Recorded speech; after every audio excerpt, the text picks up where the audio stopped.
All right, welcome back, ladies and gentlemen. Special guest today. I got Tim Niemeyer. He is the host, producer, one man shop of the Zoom Out podcast. Yeah, you've probably seen him on Twitter and a few other channels, YouTube. So, Tim, welcome. Thanks, Joe. Thanks for having me. Glad to be Yeah, here. yeah, great. Thanks for taking your time. And just so for the audience, can you just talk about who you are, what you do?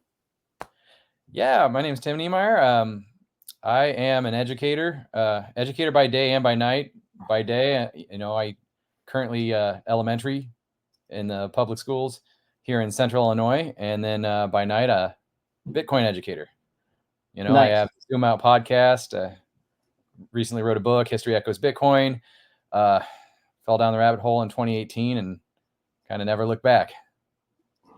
Very good, very good. Yeah, no, I've been watching your podcast, and guys like you who really motivate me to come on here just about every day and try to produce some kind of a content because I see you on here, and every episode you do, it's just like we keep hearing about, it's like 1% better, whether it's your Yes. editing or your marketing on Twitter. So what do you how are you going about this? Like, what's your mission with with your podcast? Uh, Education. I wrote an article for Bitcoin Magazine a few years ago when I really started getting into thinking more deeply about the benefits of Bitcoin, and it was, God, I can't remember the title, but it was basically "Don't buy Bitcoin, learn about it" was the essence of it. Because once you learn about it, the value proposition is just right there. I'm not going to be one that goes out and says YOLO into it, put all your money into it, and don't look at it 4 years. That's not reasonable. You got to educate, and being an educator by heart, it's just there's that drive there. So yeah, I started Zoom Out a year or so ago, and the focus there was, well, if I back up a little bit, I wrote History Echoes Bitcoin, talking about the different propositions of Bitcoin. They kind of been with us. All of the properties have been with us. The search for all these properties of decentralization, censorship resistant, they've been with us throughout history. And now we have a protocol that kind of fixes all those things, in short. And after writing the book and going through that process, I started to realize most people don't have time or desire to sit down and read a whole book to understand something completely new. Mm-hmm. So that kind of led me down to Zoom Out, where it was more bite-sized chunks, like people learn in sound bites. Those are their touch points. Their touch points is not going to be, a thick, a thick book. No, for sure. So try to do very just kind of high level, top of the funnel, if you will, and very short clips.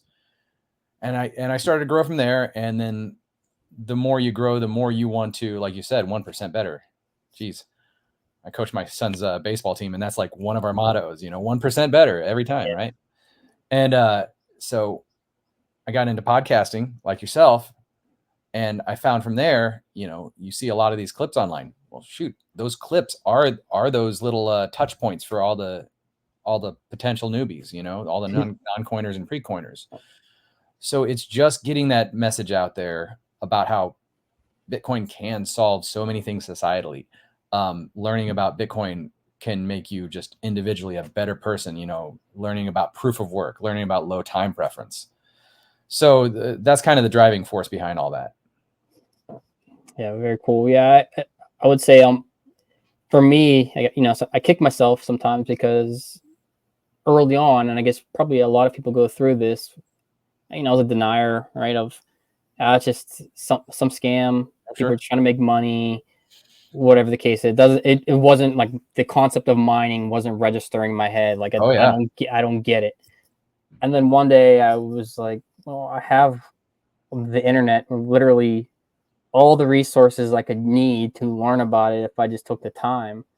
And it took a while, but I obviously read the white paper, and then Safe's book, and then Fiat Standard, and then it just kind of kept going from there.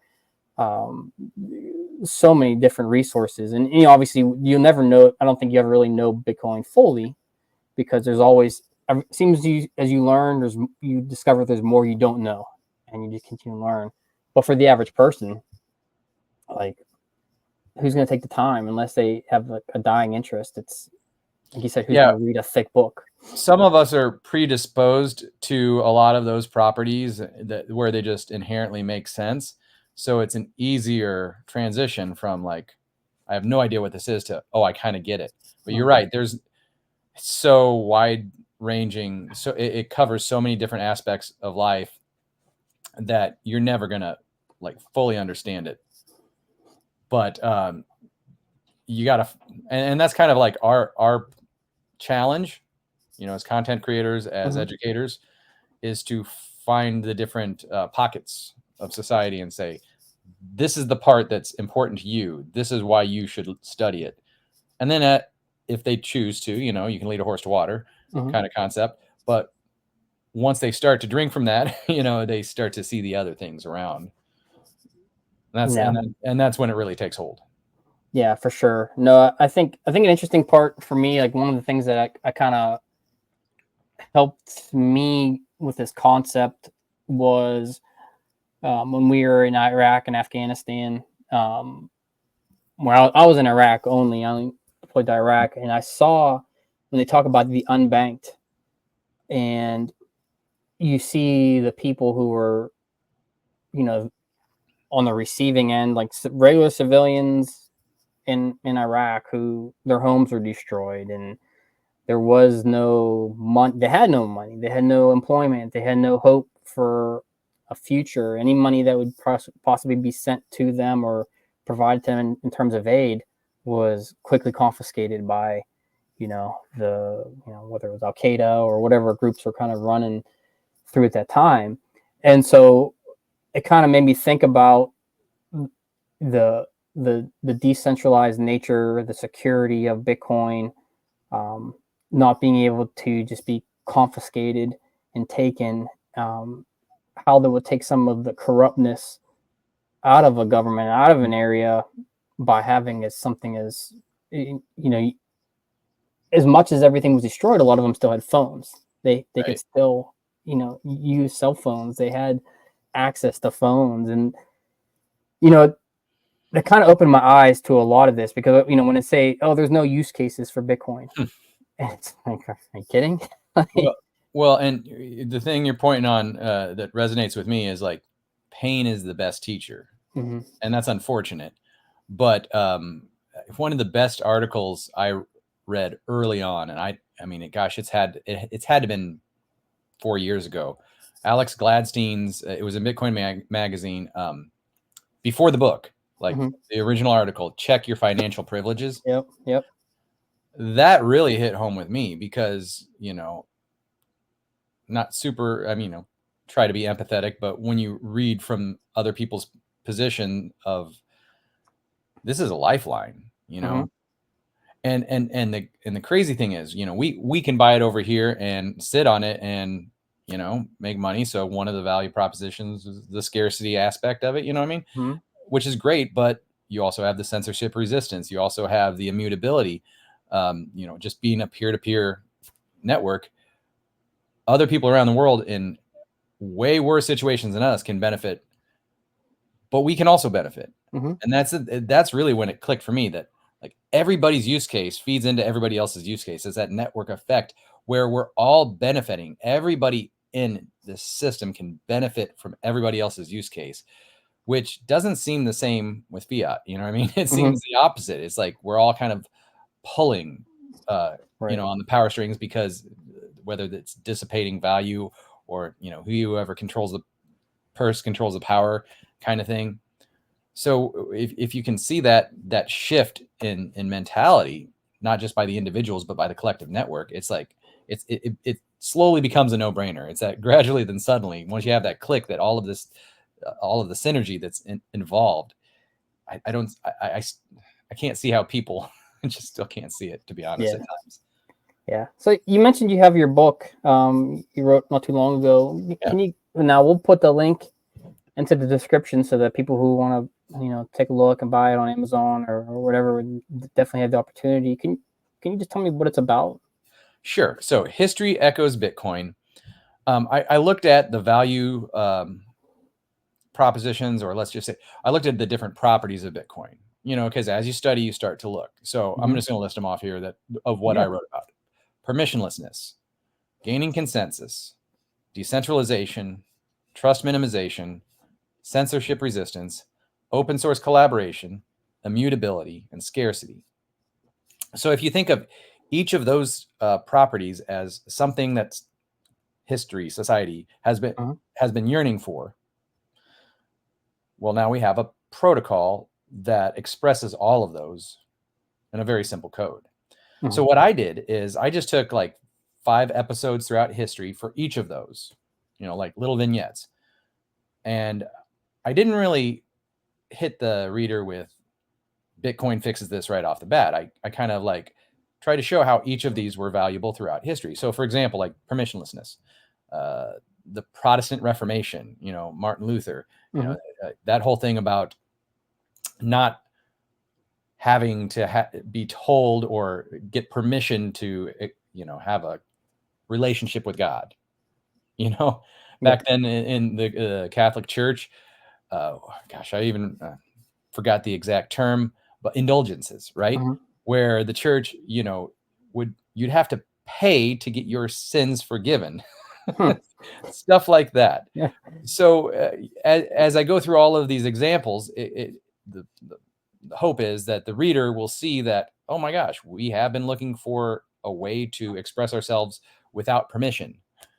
We've been trying to find ways to gain consensus, like the Grand Council of the Six Nations, like pre-America days, you know, the different nations, the Northeast American Indians, they found a way to work together. It's like, hey, we're going to help each other out, but we're going to defend each other, but we're also going to let each nation conduct their own business. You know what I mean? And they came up with this agreement, and that agreement turns out to be the template. Like Ben Franklin used that as the template for our country's constitution. So as you go throughout history, it's kind of like the whole Bitcoin is inevitable concept. All of these different properties, they're like, think of them as separate arcs throughout history, you know, heading into a certain direction. To me, they're all coalescing in the simple code of Bitcoin. Bitcoin does indeed maybe not fix this, but at least incentivize proper behavior among society. Right. And then that's basically the essence for the book. Very cool. Yeah, I think it's interesting you say all that. So one of the common things you hear, right, is I don't understand Bitcoin. I don't understand how it works. And so I'm not gonna bother. Well, I forget where I heard this. This was recently though, but something's like you don't understand how an app works. Yep. But you use it. You don't understand the internet, but you use it. Internal combustion engines. They've been around a while. Yeah. So now that being said, right, you're not necessarily, no one's telling you to put your entire life savings into Bitcoin unless it's something that you truly understand. But what you and others, I think, are saying, and what I have been trying to preach is study Bitcoin. And so I think through reading your book, Saifedean's books, you know, Bitcoin Standard, I think Alex Gladstein's for his Check Your Financial Privilege, Lynn Alden's Broken Money. I mean, I could go on, right? Price Tomorrow. Yeah.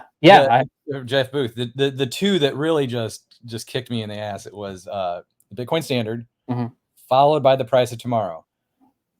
Done. It's like, if you can give yourself the time to think through those two and just appreciate those two back to back.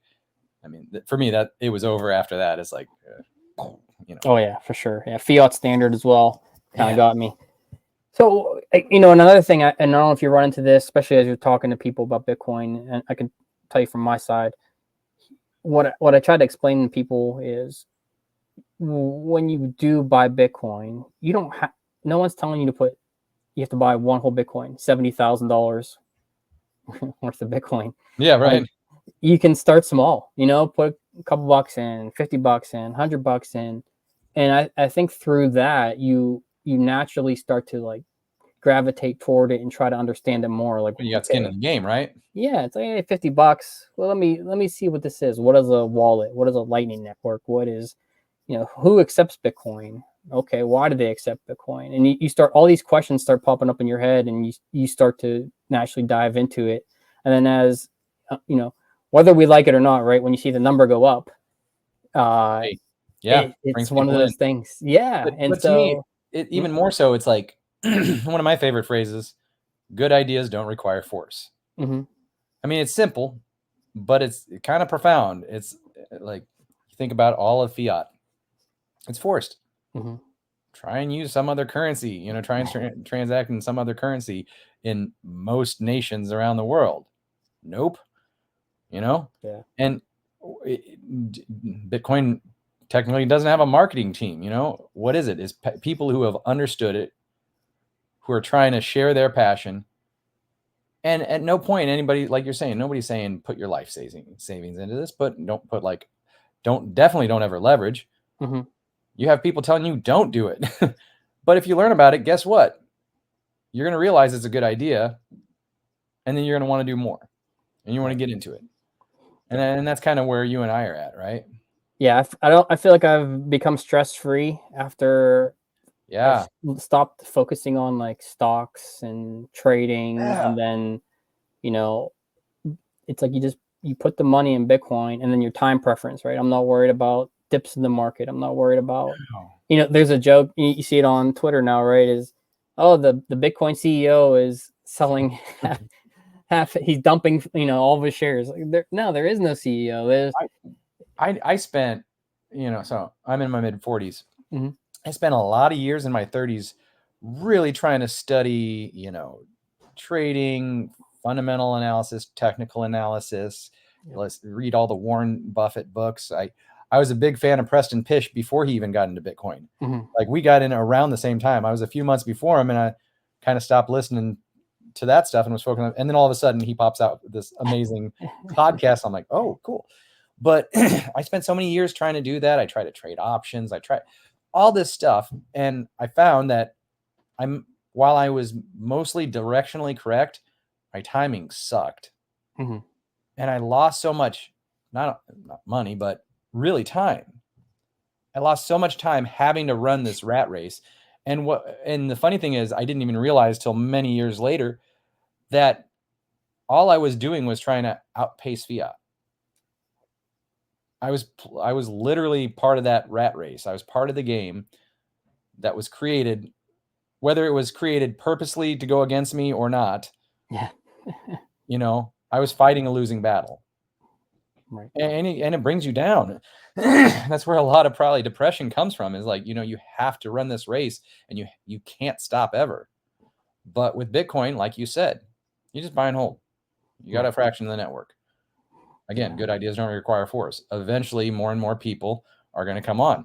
The open-minded are going to be the first ones, or the predisposed to a lot of the properties are going to be the first ones.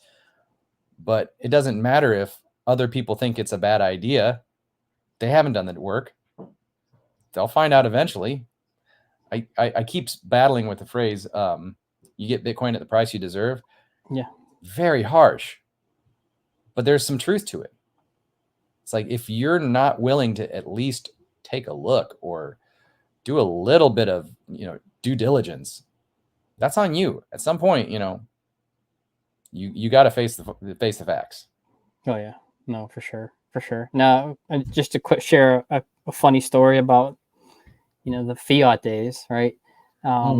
If you can remember the hype with the meme stocks, the Yeah. AMC, GME. I remember it vividly. I was on a treadmill. Probably, this is when I was still active, working, normal hours. On a treadmill, probably like at 6:30 in the morning. Mm-hmm. And the day at close, I think AMC was between $60 and $70 a share. And so I was like, yes, like I was making money.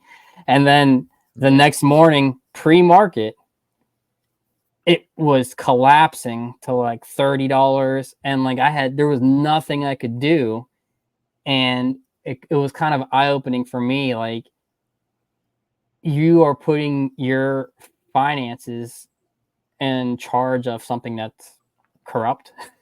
It's people, market manipulators who we have no control over, and something that has really no intrinsic value.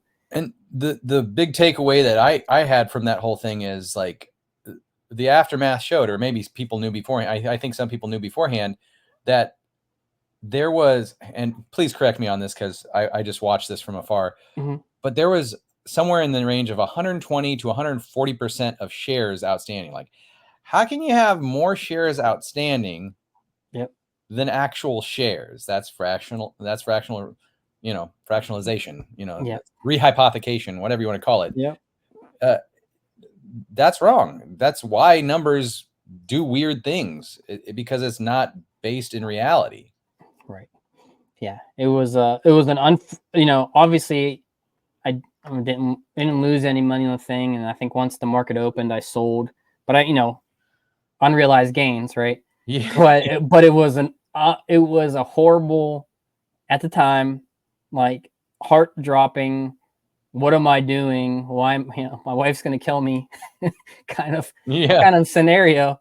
And so I was happy whenever at least came out of it above even.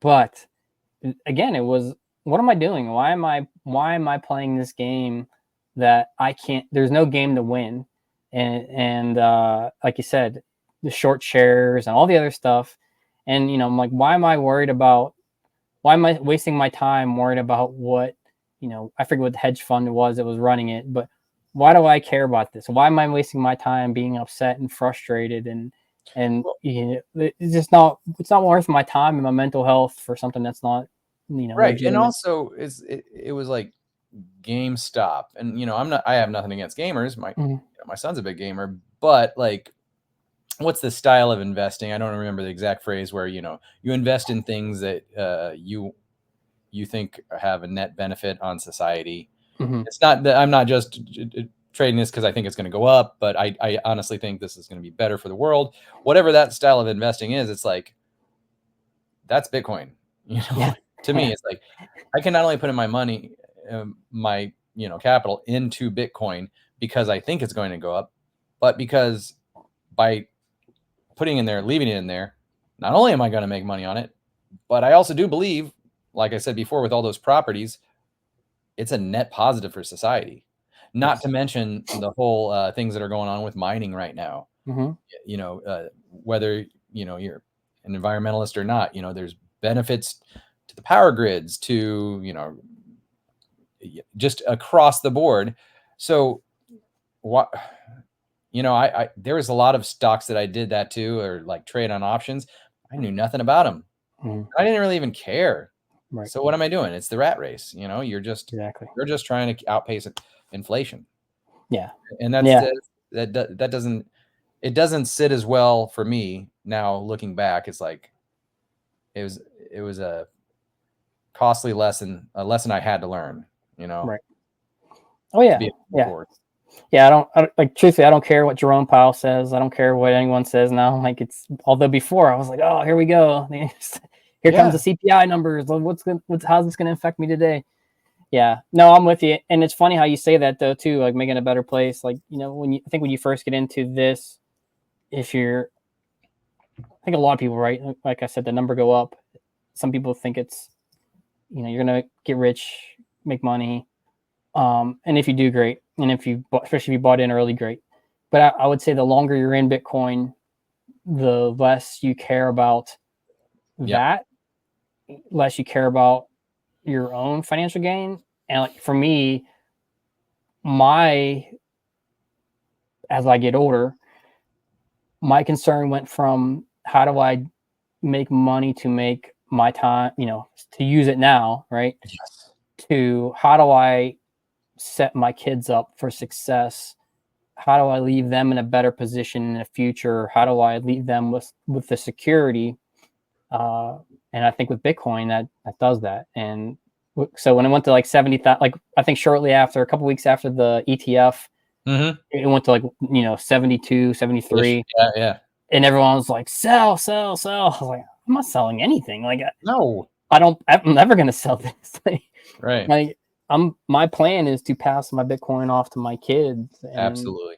hopefully they pass it on to their kids, and so on and so on. But it is funny how your mindset changes the more you are involved in and invest into Bitcoin. So to me, the most valuable asset in the world is not Bitcoin, it's time. We don't get that back. Bitcoin will live on way past us, right? Yep.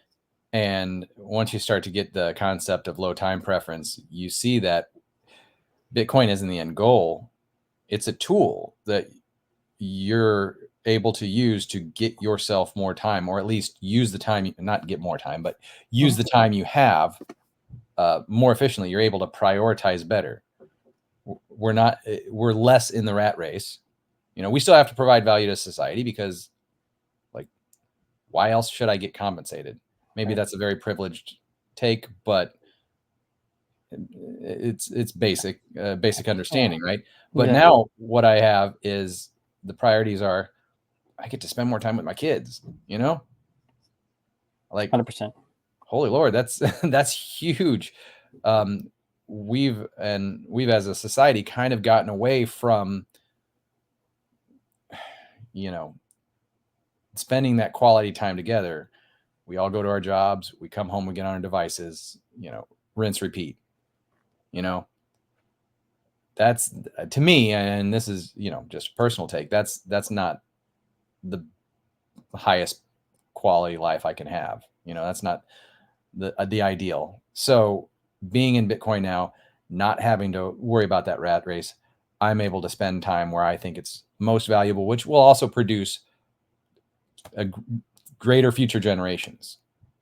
Yeah, I agree. Which I think brings it to a good transition point with your podcast, the Zoom Out podcast. Yeah, I think is a great name, and really highlights kind of what you're saying, right? Like, the farther when you start focusing on time preference, and you start looking at, you have a longer time preference, and you're looking at, we're not worried about the immediate price or the immediate what's going on today. Let's look at the bigger picture here. Can you talk more about your podcast? Yeah, it's funny because I started it with the opposite intent also. It was like, I was looking for content to share in very bite-sized, very quick, like we were talking about earlier. And to me, it's like, oh, if I got some interviews with some people, I could be able to chop that up and get those bite-sized chunks. So I never really fancied myself as a podcaster, you know what I mean? Yeah. I don't have the Rogan or Peter McCormick kind of personality. I don't have the Natalie Brunell looks, you know what I'm saying? And intellect. I mean, she's amazing, right? Yeah. I don't have, that's not really my game, but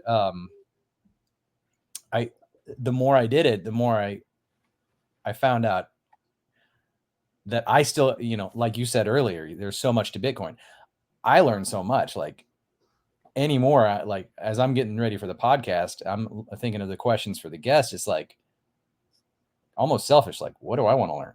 What do I want to come away from that? You mentioned earlier, 1% better. So what started out as a way to help grow the channel, because any content creator knows you're always playing the algorithm game. You got to put content out, you got to make it somewhat engaging. But I've started to find my sweet spot is more in what interests me, what gets me going, what makes me 1% better. And the hope, at least, is that other people pick up on that, right? And they see that, because hopefully I'm providing value. I'm still pretty new. I'm 24, 25 episodes in on the podcast. I also do a weekly read, something else that I feel is important. I find different articles from various sources, whether it's Bitcoin Magazine, Stack Chain Magazine, Love is Bitcoin, or even stuff outside of, the normal Bitcoin, hyper chamber. that really kind of focuses on those aspects of Bitcoin that most normies just don't think about, like turning landfill waste into energy via Bitcoin mining, like the desalinization of water in the Middle East, how Bitcoin mining fixes this. Mm-hmm. Aspects like that. That's that zoom out. Like, we'll really back out. Because most people see a ticker on the bottom of the screen. That's what they think Bitcoin is, right? And then they hear FTX, and that's what they think Bitcoin is. But it's like, right. Hold on, let's back out and see what are these big things that are going on that are actually part of Bitcoin that provide value to the network and provide value to society. So that's another aspect that I think is important to really highlight. But that's kind of where I've shifted my focus to now. The article reads and the podcast. And then I'm not, as much as I love looking at all the memes, I'm not much of a meme lord. So I'll gladly like and borrow somebody's meme, but Yeah, sure. other For than sure. that, it's really that content. Yeah. No, I know what you're saying, and yeah, I think you're right. The more you interview, the more you learn, because you're trying to. It's just like anything else, right? Like you said, you're a teacher, Yeah. and so when you go out there to prepare to teach a class, you want to be sure that you know the material, and it forces you to maybe dig a little deeper, because there's always that that super smart or smart aleck kid or student in the class who's going to ask you something out of left field, and Yes. knowing that question, or at least where to find that information. I did I was an instructor for a little while as part of the military. Yeah. And let's just say that you get some unique questions, and so thinking through what they might ask, and then also, like you said, like whoever you're talking to, you want to be sure that the questions you're asking are probably appropriate for that person, right? So, for example, if you're, and I wouldn't be surprised if you're interviewing Michael Saylor one day, right? You probably are asking him some top level questions, as opposed to, if you ask me, right? And so, the level of preparedness that goes into all these interviews just makes you better, makes you a better teacher, makes you a better podcaster, I think, a better interviewer. And so I love what you do. I love what you're doing, and Thank you. I kind of want to ask, through all of your interviews that you've done, has there been someone, or has there been some topic that came up in that conversations that maybe was a aha moment for you, or kind of one of your favorite moments from your podcast? Whew. I had a recent one. I've loved all my guests. Yeah, of course. Yeah. There was one though just recently with Ella Huff. Are you familiar with her? Mm-hmm. Yep. Yeah. For those that might not know, she basically created, you know how you can do in college, you can like self-directed learning. Mm-hmm. She's at Cornell, and she's going to be starting her senior year, I believe. She created her own Bitcoin degree basically by taking like all the aspects of Bitcoin that you could find in the college curriculum that's already there. Like, she took Chinese for, the symbolism, Mm-hmm. there's some basic cryptography, there's, governance, there's economics, and she took all that and put it together. I mean, like, and I titled that episode "Blazing Your Own Bitcoin Trail," I believe, something like that. But just realizing, again, mid-40s, she's a kid, like a very driven, focused, organized kid. Having gone through 4+ decades, you get a little jaded about certain things about society. I'm trying to avoid that. I know a lot of elders that are just like, they're past that point, and they're like, we're going to hell in a handbasket. Yeah. Seeing people like Ella and what she's doing really, if nothing else, just gave me hope for the future of society. It's like there are people out there that are willing to put in the work, the proof of work right there. Right. And that to me, it was like one of the most inspiring conversations I had.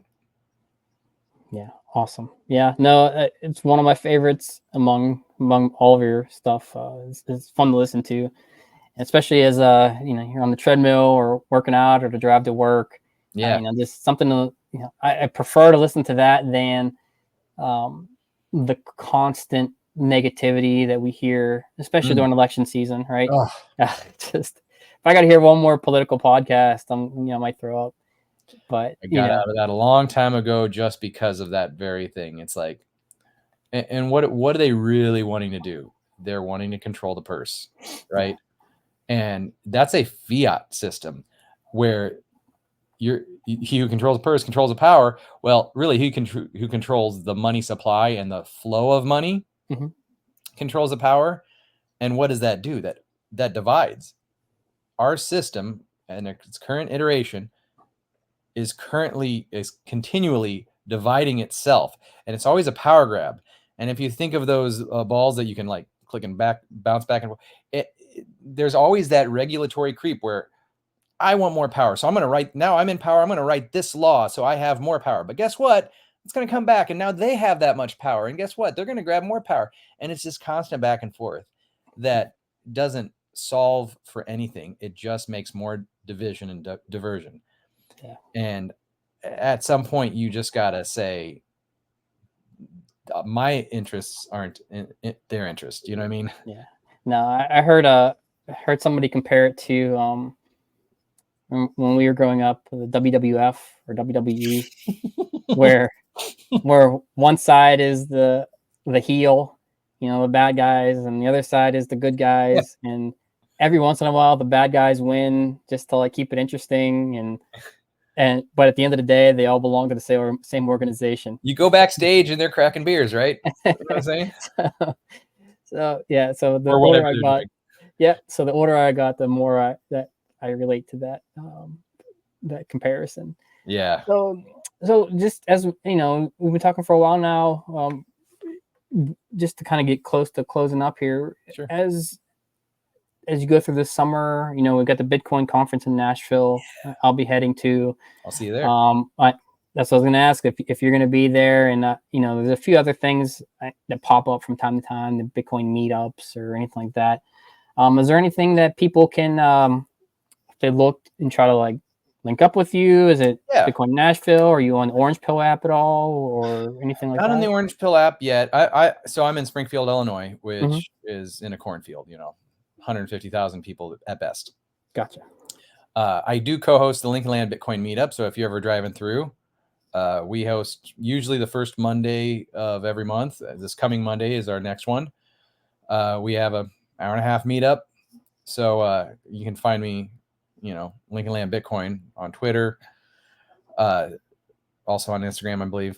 Don't do much there. But we do that. I will be in Bitcoin Nashville. Being on a teacher schedule, it's hard to hit most of those conferences. So the summertime is really when I can dig into that. Still got two kids and all their extracurriculars. So there's that. Yes. But I'm looking forward to getting into more as time goes on, as the schedule opens up. No, it's basically Twitter, YouTube is where I'm focusing my energy now. I did have TikTok, Instagram, Facebook. Not a lot of traction there for Bitcoiners. I mean, they, unless I start twerking, I'm not going to get much of a following there on TikTok. But that's kind of where I'm at right now. Cool. Well, I'll be sure to put your information into the description for your podcast and for Twitter and YouTube, and definitely encourage anyone who's listening to this to check you out as well. It's been fun watching you and reaching out to you to see if you'd be a guest. You were just totally awesome about it. Like, I appreciate that. As you know, sometimes trying to find guests can be challenged, getting responses. But guys like yourself, Brian DeMint, and several others have been really awesome. And I think the more we get out there with more information on Bitcoin, the more we expose people to it from different styles, different point of views. If nothing else, hopefully somebody catches on, watches an episode, and decides, hey, today I'll read the Bitcoin Standard, or I'll do more digging. You read your book, read others, and just kind of start the process of growing. Like one of the things I've tried to do was just got my daughters a simple Bitcoin wallet, and pay them in sats for their awesome. allowance, and that created in them.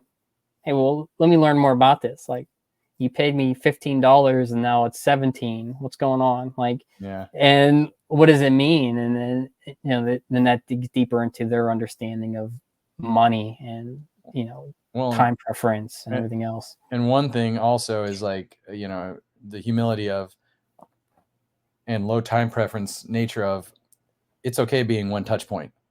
Mm-hmm. If I have somebody watch one like YouTube short, and it just gives them one of those kind of moments. Yep. I mean, that's a start. Yep. We're not going to orange pill people in one sitting. Exactly. Well, my last question for you before we head out is, and I don't know if you can share this, any upcoming guests we should be tuning in for, or any surprise guests, or anything that's a good look out for? Yeah, well, I mean, I'm kind of booked out for the next couple months. I got my schedule right here. Oh yeah, later today, Matthew Lysiak, the author of Fiat Food. Yeah. Ahmad Amus, Safedeen's brother. He's also very into. He's a doctor into medicine, into nutrition. Yeah. I've really gone down that rabbit hole a lot. Seed oil disrespecter kind of stuff. Yeah. So to me, seeing that intersection between food, health, medicine, and fiat, that's something I want to explore a little bit more. And I also have Maya, and I'll probably mispronounce her name, Parbohoe. Mm-hmm. She is she's in Suriname, which is I guess near Brazil, and she's running for president on the Bitcoin ticket. Yep. That's going to be a few weeks. By the time it comes out, it'll probably be a month. But I'm really looking forward to that. I love to see people just putting it out there, saying, "This is what we're here to do." It's like a single issue voter. That's what gets me interested in politics. For trying sure. to get the politics out, the money out of politics, so to speak. Yeah. No, definitely. No, those are definitely some great guests, and it makes me laugh. Like, you probably never thought getting into Bitcoin would make you question your eating habits. And right. Just saying that on the face of it without any context is just. But the more you study it, the more it just becomes so obvious. Yes. I'm in the best shape of my life now. Yeah. And I attribute a lot of it to that. Well, thank you so much for coming on, and awesome. I look forward to continuing following you, listening to your show, learning from you, and this weekend, hopefully you enjoy a nice T-bone. And, yes, sir. I'm a ribeye guy. Yeah, there you go. Joe, thank you so much. I appreciate you reaching out, and I'm looking forward to seeing your continued growth. No, I appreciate it. All right. Well, that is it. Thank you for everyone for tuning in. And Tim, again, thank you so much. Thank you.